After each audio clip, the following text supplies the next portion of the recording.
I'll get one after. It's all right. I'm Zarek. I'm an alcoholic. We're just kind of joking around, and Jesse's looking for a speaker. And my friend Steven, I met Steven. I'd moved to Denver about 8 years ago now, and from Billings. And when I was in Billings, I quit going to AA. I was cured. So I went to one meeting that entire year, and somehow I convinced my girlfriend, now my wife at the time, to move to Denver. And when I got there, I realized that I had to get back into AA, or I was going to kill somebody or drink. And that long term of not drinking didn't qualify me to not go to AA meetings anymore. And in that interim, I met a newcomer kid, and he was riding around on his bicycle a lot, and he had some crazy stories about living on the streets, and just a friendship came, and he started bringing his Chipotle over to my house every day, and he'd eat his burrito, and we'd just hang out, and that friendship blossomed into something pretty awesome. He's my good friend from Denver, Colorado. His name's Steven, so I'd like to introduce Steven.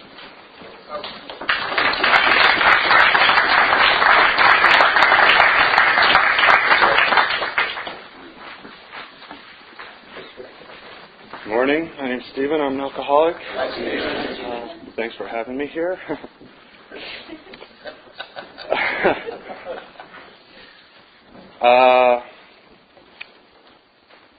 I am an alcoholic. My name's Steven. I am from Denver, Colorado. My home group is Denver Thursday Night. We're located on Sherman and 17th, right beneath the Telltale cash register building. So if you're in the area, we are a closed group, but we have an open beginners meeting before, so you're welcome, and please join us. I do have a sponsor, and my sponsor has a sponsor, and I believe in practicing the 12 steps of Alcoholics Anonymous as a program of recovery. I understand myself to be an alcoholic, and I understand what that means today, because before I came into these rooms, I thought an alcoholic was someone that really liked to drink and was good at it, and I was both of those. So I didn't have any bones about calling myself an alcoholic. I was a daily drinker. Towards the end, I became a binge drinker on top of the daily drinking. So, like the daily drinking where like I could show up for work kind of thing, even though I looked a little beat up, but I managed to pull myself out of bed. But towards the end there, I couldn't even leave the house. It was just around the clock kind of thing. I'll back up and just kind of give you some life history stuff. I like to talk about this not so much to make myself out to be a victim, because I used to think about myself that way, but just to kind of highlight some frames of mind and the ways that I used to think. I did have a bit of a difficult childhood. I'm the oldest of 3 brothers, but my parents were deemed negligent, and we were broken up and sent to foster homes. And there's a lot of bouncing around. And after the end of several years of bouncing around, my brothers were adopted by one family, and I was adopted by another. And I had a lot of confused feelings about that, and a lot of anger, and I felt betrayed. I felt that my parents had let me down, and I was just really screwed up about all that. And I basically decided not to trust anybody. I felt that I had trusted these people to take care of me, and they had failed me, and that I couldn't trust anyone else ever again, and that I therefore needed to take care of myself. And that was my attitude for a long time, that I'm going to take care of myself. I don't care about you. You have some needs, you have some wants, and I have needs and wants, and I'm going to take care of mine first, no matter what you have to say about it.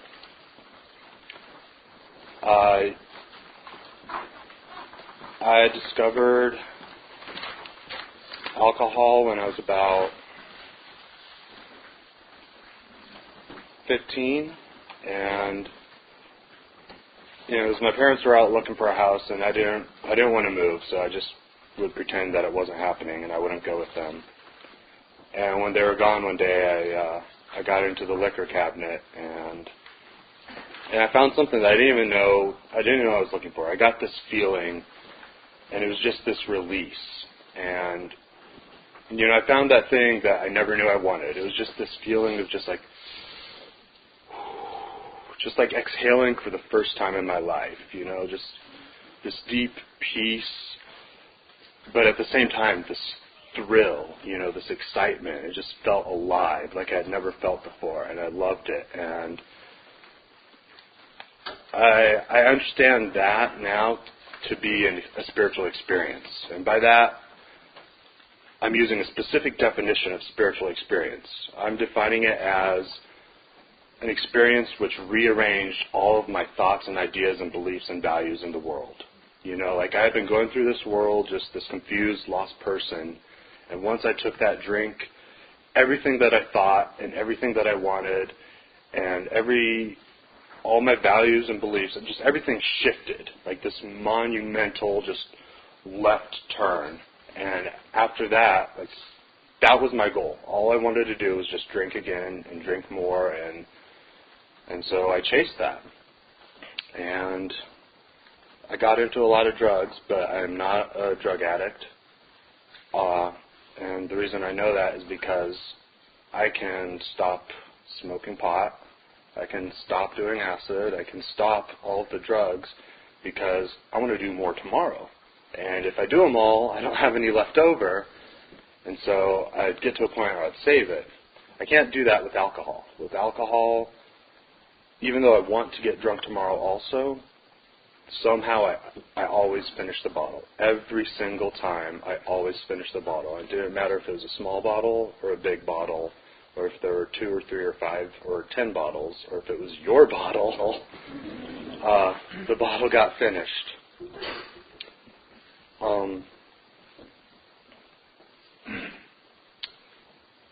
So there was a lot of trouble and a lot of problems. I did have difficulties associated, and I got busted for various things, and I got into a few legal problems, and finally my parents got fed up with me, and they reached a point where they just weren't going to have it in their house anymore, and they kicked me out.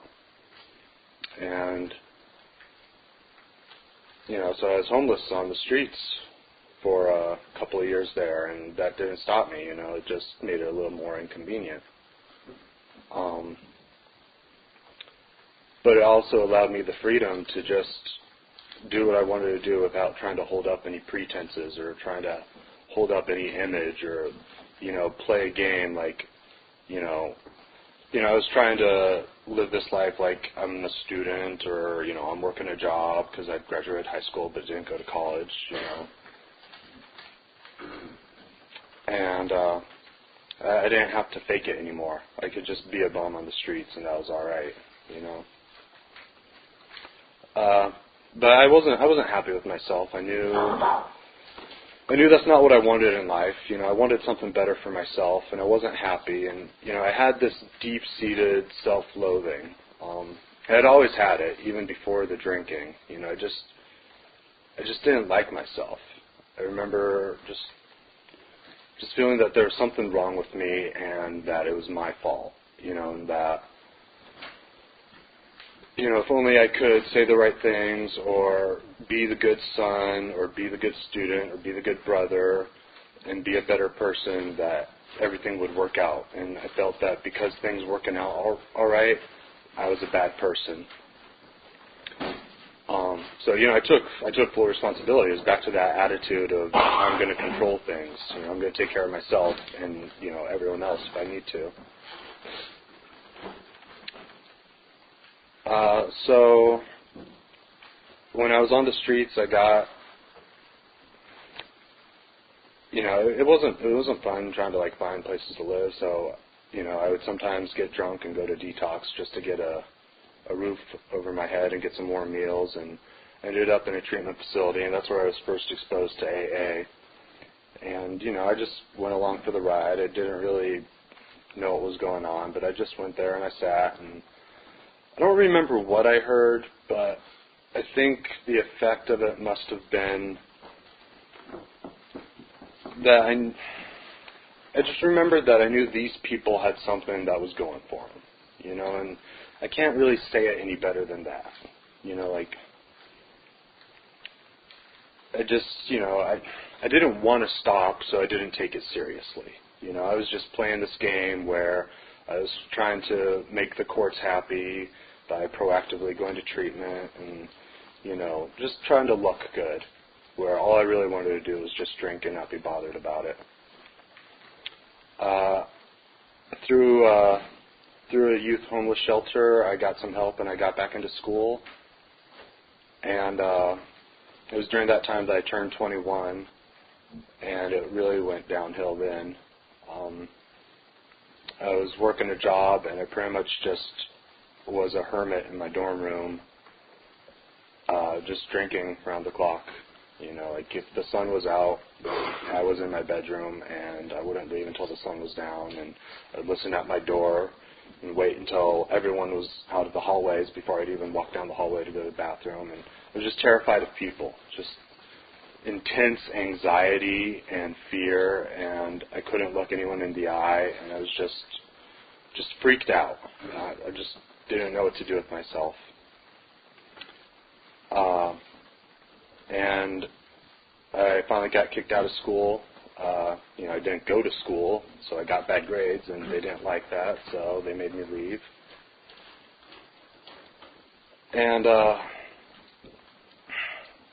was pretty lost. So I went down to Denver. It was up in Boulder that I was going to school.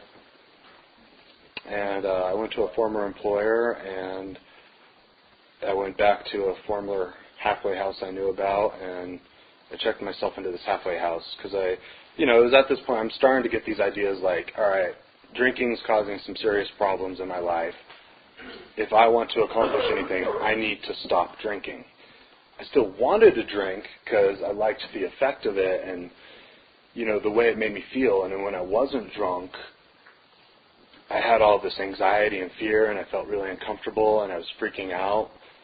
But then I had all these other problems that came along with it. So I was really torn between these two states of being, drinking was like the best thing and the worst thing in my life at the same time. And I didn't know how to reconcile that.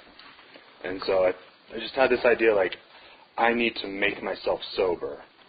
And so I checked myself into a sober living house and, got a job with a former employer at a sandwich shop. And I told him everything. I just was like, look, I got a problem here.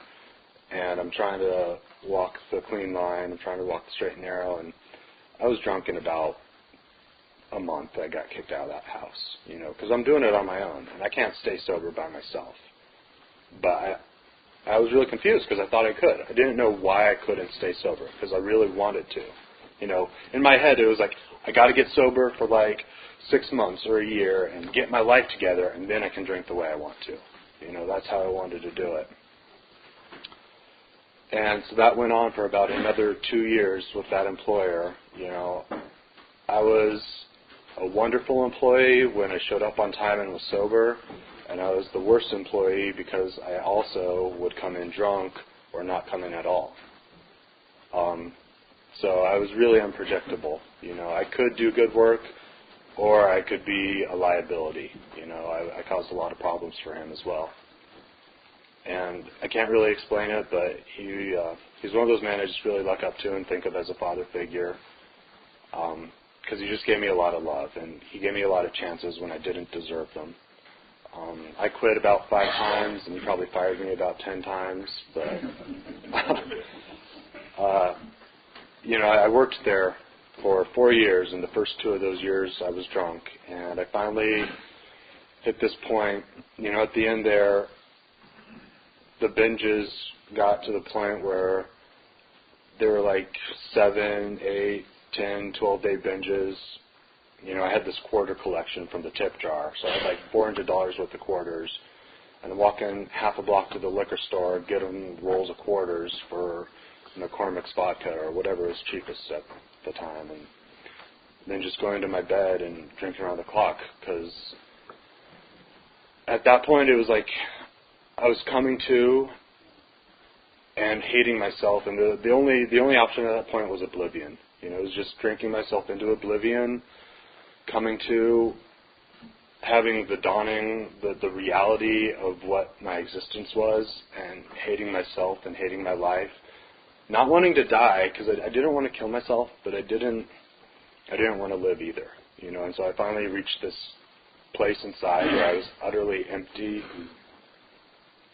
and lost and terrified, that jumping off place, that gift of desperation where I didn't care anymore. I didn't have any face to save. There wasn't pretending anymore. There wasn't any looking good. There was just this deep despair and this point where I finally, not intellectually, because I had heard this idea about not being able to not drink, and it's kind of like that paradox. How can you not do something? And I thought I got it in my head, but it was finally this point where in my stomach, and in my heart, and I felt the truth that I cannot not drink. There was nothing I was ever going to be able to do to keep myself from going down the street and buying another bottle. And that leveled me, because I always, I was the one in control. I'm the one with the power. And I realized at the moment I don't have enough power. I have power, but I don't have enough power.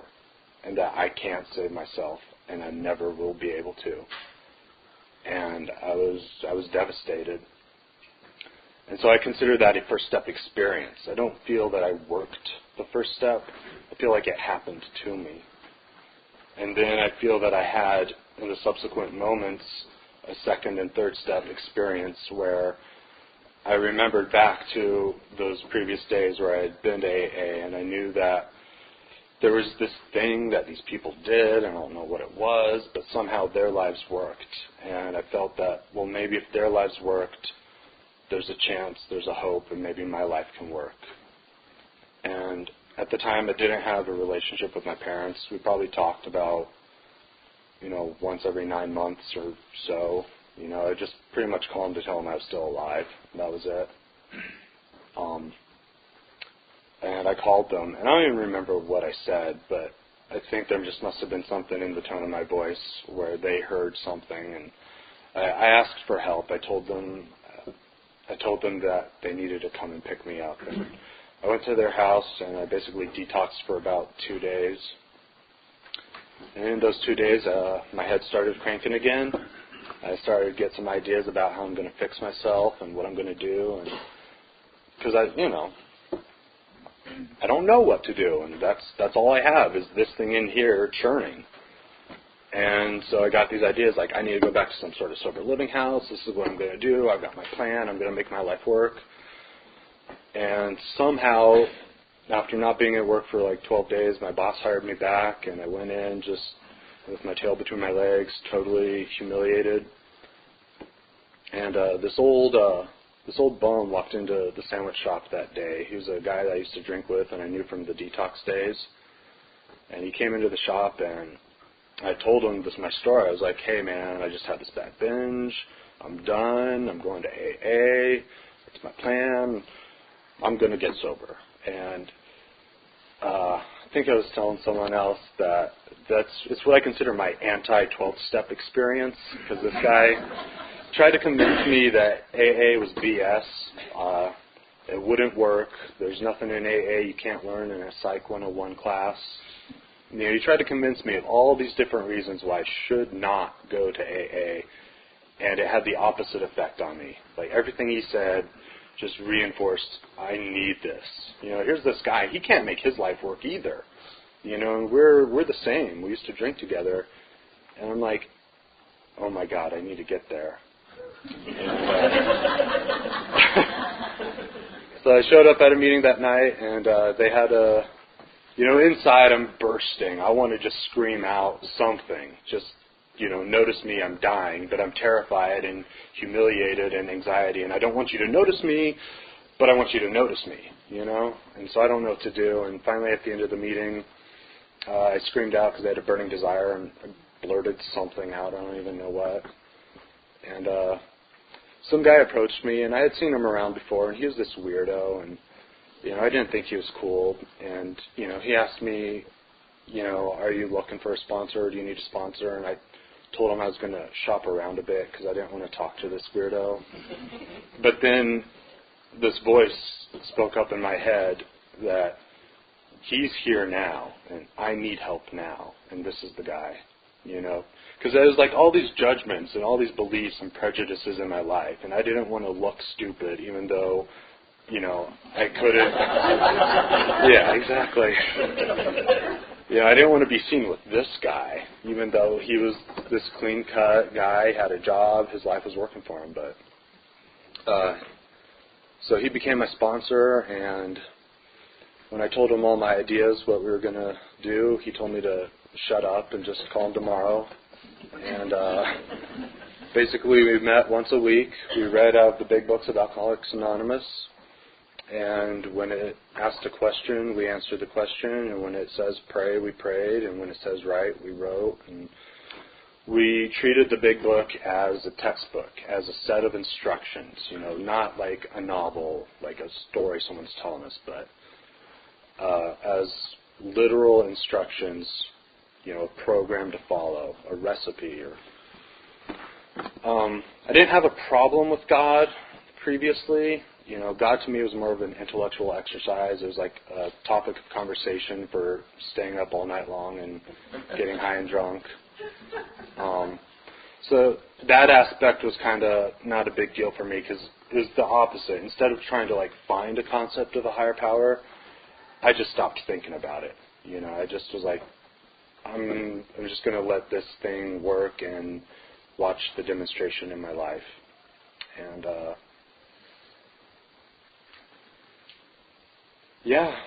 I got really involved. I got a home group.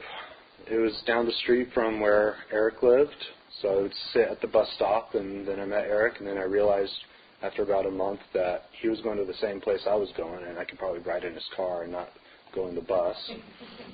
And I got really involved. I got a service position, which was nice because I didn't know how to talk to people. I had a lot of anxiety. And so it was easy when it's my job to set up the chairs and turn down the chairs and make the coffee. I'm supposed to be there, and so someone else is there, I can kind of chit-chat, and it's not a big deal. Where I didn't even know how to do that before. Even today, I still find that difficult sometimes. A lot of gifts came out of my sobriety. I worked the steps. I did the 9th step. And I got back into school, and, I started really enjoying life. And I met a girl where previously my longest relationship was about a month. We've now been together about 5 years, and we just got engaged about a month ago. So that's no small miracle there.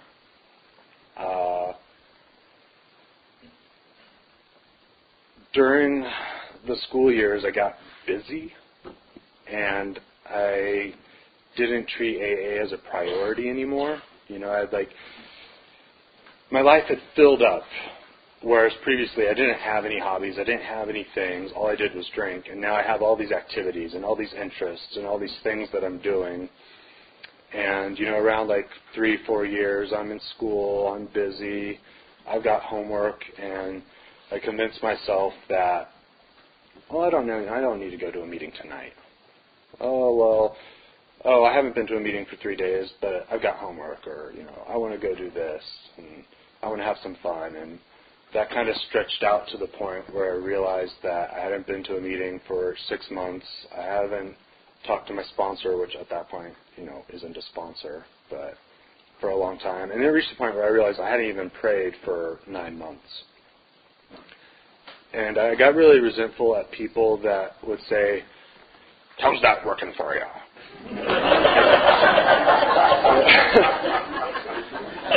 And I'd be like, F you. You're not talking to me. If someone says, "Oh, well, Stephen, how's that working for you?" You're talking to me. But there's these people, and they kind of use that as a bludgeon just to, tell me that they're working the program right and I'm not doing it right, so they're a better person than I am. And I just got pissed off at that, and I was like, well, it's working all right. And the insanity of it was that on one hand it was working all right, but in the background this thing was doing something and it wasn't all right. And I'd be there, I'd just be going through life, and like every 6 months or so, every 3 months, I would just freak out for no reason, My sponsor now calls it the noise level, and it's just like this background white noise. It just gets a little louder and louder and louder, and like I can ignore it for a while, and then finally at some point, like it's so loud and my brain's going to explode, and nothing happened, but I'm losing it. And that was my experience, that I am falling apart in sobriety, nothing's going wrong, and I'm freaking out. I'm losing it. And I just ignored that for about 3 years. I just ignored it. I would like go to a meeting, like 3 or 4 meetings, and then like the noise would go down a little bit, and then we'd come back. And what happened was I started stealing and I started cheating at school. That's how I coped with it. I didn't take a drink, but I tried to manage my life. I tried to take control back, and make my life work. And I have this thing where I hoard materials and I steal things. My biological parents, they were hoarders, and I have something in me that I don't know what that is, but I started stealing from my employer. Over the course of 2 years, I stole a lot of equipment and a lot of materials, and I lied on my timesheet. And then there was a homework that I cheated on, and I got caught. And it was like my whole world was crashing down because I only had 1 semester left in school, and it just hit me in the face, and I thought I was going to get expelled and kicked out, and all of my energy and effort and time and money that I had put into this degree was just going to be destroyed because I didn't want to get a bad grade. I wanted to get an A, and so I lied about it and cheated. And at this point, I'm grateful that I got caught. There's 2 times in my sobriety where the psychic pain has been so intense that it became physical. One was over a girl I dated for 2 months and was obsessed with for 2 years. And when I saw her with a guy, there was like physical pain in my brain. And again, with this cheating, when I got caught and I felt that I was going to be expelled, and the fear and anxiety was so intense that it felt like an ice pick being driven into my brain. It was both a sharp and a dull ache. And that's what finally drove me back to these rooms, to start working an active program and to develop my relationship with God again. Because when I had gotten sober, I didn't have a relationship with God. I worked the 12 steps, became an active member, was working service positions, 3 sides of the triangle. And then in school, I had lost that. And this psychic pain, I realized that it was lucky that I hadn't drank and that it was inevitable that I was going to, that I would drink because of these behaviors. I had been lying to everyone about the stealing. Obviously, I hadn't told anyone about the cheating either. And I carried that for about a week without telling anyone. And so it was a week of putting up with the ice pick in my brain before I finally decided to talk about it. And I went to a meeting, and I saw a guy that I recognized, and I asked him to be my sponsor, and we started this process again. And we went through the 12 steps, and we did the same thing I described before.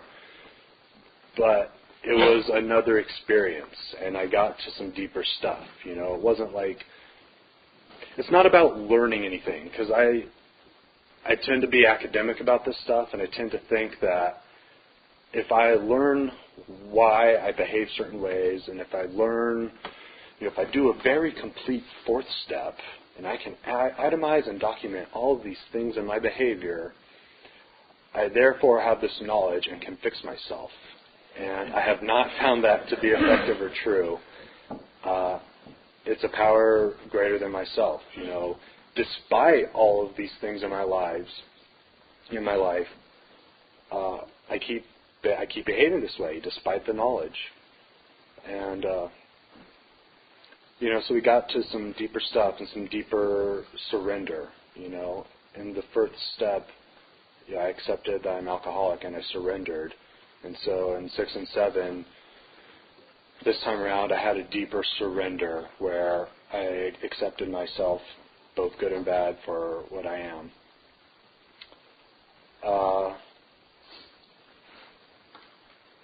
So what my life looks like now is, I already mentioned I'm engaged. I just graduated from CU last December, and I've got a job right now that I'm really excited about.